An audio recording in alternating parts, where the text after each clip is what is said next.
Good afternoon, I hope everyone's well today. Thank you for watching. As always, it is appreciated, so thank you.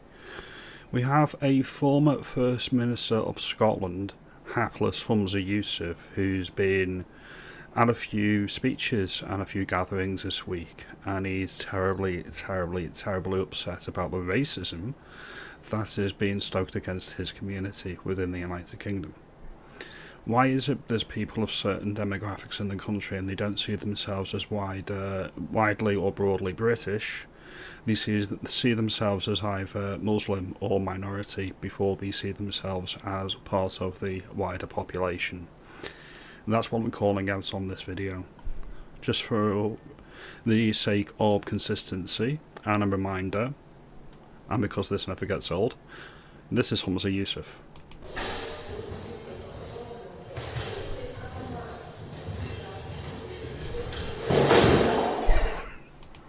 Okay, that is what used to run Scotland in a devolved matter, and he is a national embarrassment and a disgrace to the Crown and the office of First Minister in Scotland. Just abolish Holyrood and be done with it at this point. He is also running damage control for Palestine Action, who broke onto Crown land and attacked military vehicles. He doesn't think that they should be a prescribed terrorist group. They fit the bill of a terrorist group. They've broken into a secure military base and they've damaged Crown land and they've damaged Crown property and they've impacted on the defence of this United Kingdom. That is a terrorist and there's no other way around that, Humza. So yes, they are terrorists, and if you don't understand that, that would make you a terrorist sympathiser now, wouldn't it? Okay. The meat of this video is what he said in a recent gathering with community leaders. Let's just have a look what he said.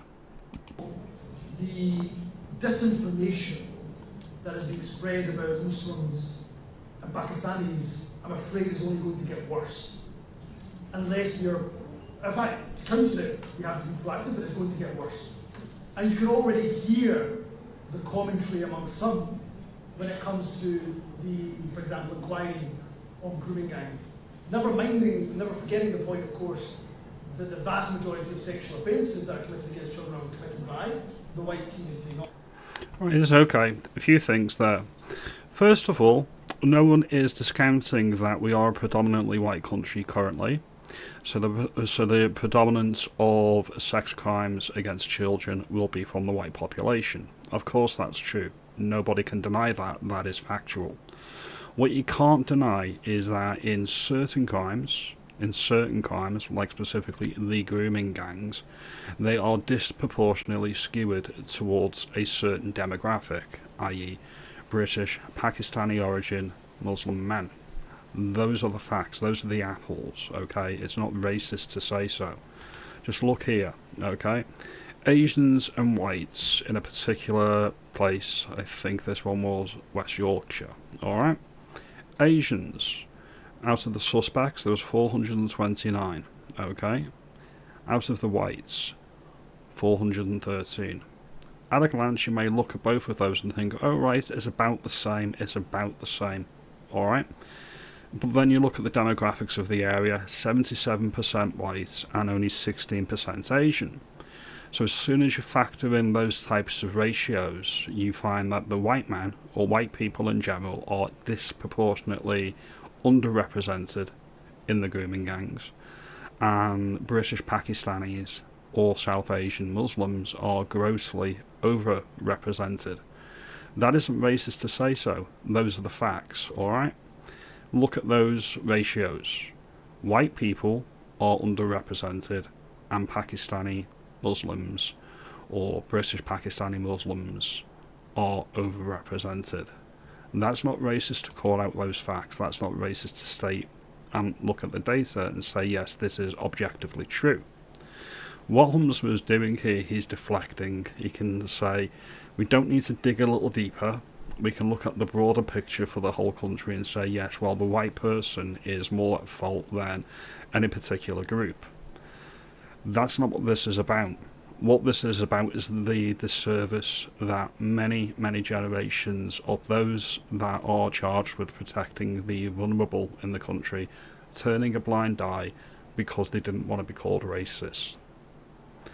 In those people's eyes, the bad actors that did that, they view racism as worse than protecting the most vulnerable in the country. And that's what we need to continue to call out, which is why I'm calling out the former First Minister of Scotland here. Let's just finish and see what else he has to say on the matter. By the British Pakistani community, but there's not been a national inquiry into that. Don't get me wrong, where there's systemic failures, the people have covered things up, that should absolutely be exposed and lessons should be learned. But let's be clear, the onus on countering the disinformation of the far right is not just our responsibility. Yes, I'll come to what we can do, but it is the responsibility of the whole of society. Because we are today's target, tomorrow it will be somebody else. So there we have it. That's the former First Minister of Scotland, and that's his opinion on the matter. If you call out a particular group, identify characteristics of that group, i.e. South Asian, Pakistani origin men of the Muslim faith are overrepresented in a certain crime, that needs to be shot down and that needs to be deflected against. Well, I'm not having it, not on this channel. Silence has been this country's disease for too long in these crimes, and we need to be bold and we need to encourage an open discourse regarding these matters.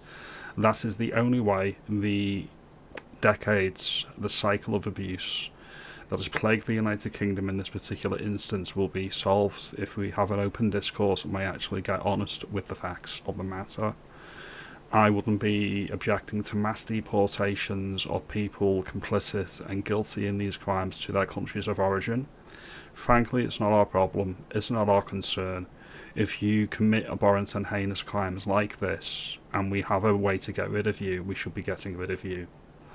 Now, as always, your mileage may vary. You may think I'm over-egging this slightly. I don't. I think I'm being fair, and I'm being reasonable. As always, like and subscribe, and I'll see you in the next video. You're going to get a lot of this in the media. They're going to try to downplay it. We're not talking about the broader picture of sex crimes in the United Kingdom. We're talking about the overrepresentation of certain demographics partaking in a particular crime. Have a good afternoon, have a good day, and thank you for watching.